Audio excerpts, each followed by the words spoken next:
Hello friends, मैं प्रीति Sharma YouTube के पढ़ो बड़ो चैनल में आपका स्वागत करती हूँ। फ्रेंड्स, हम इतिहास पढ़ रहे हैं और इतिहास की क्लास को आगे कंटिन्यू करते हुए आज हमारा जो विशेष टॉपिक है जिसे मानव का उद्विकास या मानव का उद्भव कहते हैं। ठीक है, वनडे एग्जाम में इससे रिलेटेड बहुत सारे क्वेश्चन बनते हैं जिसको हम आज की क्लास में देखते हुए चलेंगे और कुछ डाउट्स है जो हमारे आज की क्लास में पढ़ने के बाद आपके डाउट भी क्लियर हो जाएंगे। तो चलिए, मानव का उद्विकास पढ़ने से पहले पहले हम देखते हैं कि पृथ्वी का उद्विकास कब हुआ या पृथ्वी का उद्भव कब हुआ। तो ये जो पृथ्वी के उद्विकास की बात है वो 4 अरब पहले की बात है, जब 4 अरब पहले क्या था, ब्रह्मांड में एक पिंड घूम रहा था जिसे नेहुला के नाम से जाना जाता है। ये पिंड जो है टकरा करके कई भागों में विभाजित हुआ, ठीक है, और जिससे कि कई सारे ग्रहों का निर्माण हुआ जिसमें से पृथ्वी भी एक थी।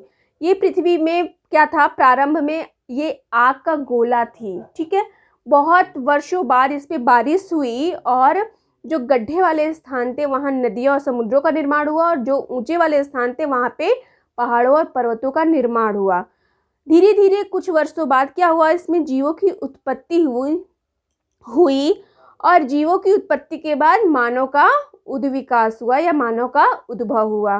तो आज इसी मानव के उद्विकास के बारे में आज हम चर्चा करेंगे और देखेंगे कि मानव का उद्विकास किन किन स्थानों पे कितने वर्षों पहले और ये जो मानव थे कब से संस्कृति के विकास में अपना प्रारंभ कर रहे हैं कार्य। मानव जैसे कि पता है कि बंदरों के रूप में क्या हुआ, हमारा आदि जो पूर्वज थे क्या थे, बंदर ही थे। और ये जो है ज्ञानी मानव का विकास कब हुआ। ठीक, तो आइए चलिए देखते हैं।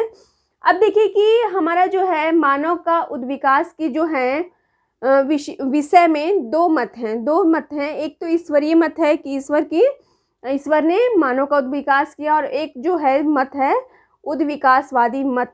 ठीक है, उद्विकासवादी मत को मानने वाले लेमार्क और चार्ल्स डार्विन थे। चार्ल्स डार्विन ने मानव विकास के विषय में बहुत सारी रिसर्च किए और उन्होंने 2 पुस्तक लिखी, ओरिजिन ऑफ स्पीसीज जो 1859 में और दूसरी पुस्तक आपकी डिसेंट ऑफ मैन 1871 में लिखी, जिसमें इन्होंने मानव के उद्भव के बारे में चर्चाएं की। ठीक है, अब आ जाइए, देखिए हमारे एग्जाम में कहाँ कहाँ से क्वेश्चन बनता है, आइए उसको भी हम देखते हैं। तो देखिए, मानव का आदि पूर्वज जो था जिसे हम क्या कहते हैं, तो मानव के आदि पूर्वज को पिंथीकैंथोपस कहते हैं।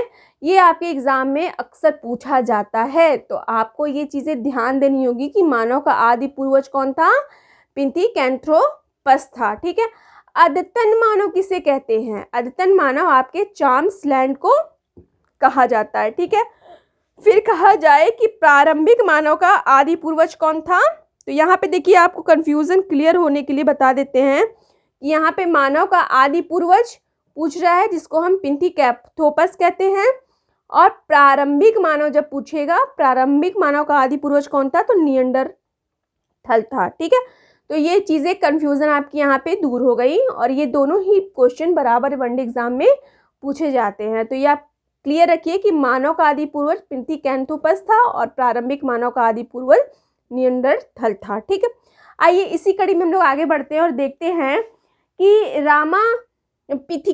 रामापिथिकस जो है मानव का विकास कब हुआ, 80 लाख वर्ष पहले हुआ और कहाँ पे हुआ, तो शिवालिक की पर्वतों से रामापिथिकस मानव का उद्विकास हुआ। ठीक है, अब इसी के बाद जो है ऑस्ट्रेलोपिथिकस या जिनजैंथ्रोपस मानव जो है, ये क्या है, ये जो है हमारे ये प्रारंभिक पाषाण उपकरण के उद्भव करता है और साथ ही साथ ये आदि संस्कृति निर्माण के भी क्या हैं, ये प्रारंभकर्ता मानव है। ठीक है, तो ऑस्ट्रेलियोपिथिकस जो मानव है, जो आपके ऑस्ट्रेलियोपिथिकस या जिनजैंथ्रोपस के नाम से जाने जाते हैं, ये आदि संस्कृति के उद्भव करता है या प्रारंभिक पाषाण उपकरण के भी प्रारंभ करता है। ठीक है, तो ये आपको ये चीज़ें ध्यान रखनी होंगी। उसके बाद आइए होमो इरेक्टस या पिथिकेंथ्रोपस। आप दो तरह से क्वेश्चन पूछ सकता है, होमो इरेक्टस या पिथिकेंथ्रोपस दोनों एक ही हैं, बस नाम डिफरेंस है। जो जावा में ये मानव प्राप्त हुए और ये क्या करते हैं कि ये पहले ऐसे मानव हैं जो मानव जैसे क्या है, प्राणी थे। ठीक है, मानव जैसे प्राणी के रूप में होमो इरेक्टस या पिथिकेंथ्रोपस जो जावा में इन मानव का जो है अवशेष प्राप्त हुआ, जो पहले मानव जैसे प्राणी के रूप में प्राप्त हुए। ठीक है, फिर उसके बाद जो हमारा जो मानव है जिसे हम सिनेंथ्रोपस या जो है बीजिंग मानव कहते हैं, ये बीजिंग में अर्थात चीन में प्राप्त हुए, जिसे इन्होंने अग्नि का खोज कर ली थी। ठीक है, तो ये आपके सिनेंथ्रोपस मानव जो हैं जिन्होंने अग्नि की खोज की। ठीक है, तो ये याद रखिएगा, अगर एग्जाम में पूछता है कि अग्नि की खोज किस मानव ने की, तो सिनेंथ्रोपस मानव ने की। कहाँ की? चीन में। ठीक है, आइए इसी कड़ी में आगे बढ़ते हैं। निएंडरथल मानव। निएंडरथल मानव का उद्विकास कहाँ से प्राप्त होता है? जर्मनी से प्राप्त होता है, और जर्मनी अर्थात निएंडर की घाटी से, निएंडरथल की घाटी से प्राप्त होता है। यहाँ पे कुछ कब्रें प्राप्त, हमें कब्रों के अवशेष मिलते हैं। उन कब्रों से कुछ पुष्प के क्या मिलते हैं? साक्ष्य मिलते हैं, जिससे कि ये क्या बताता है?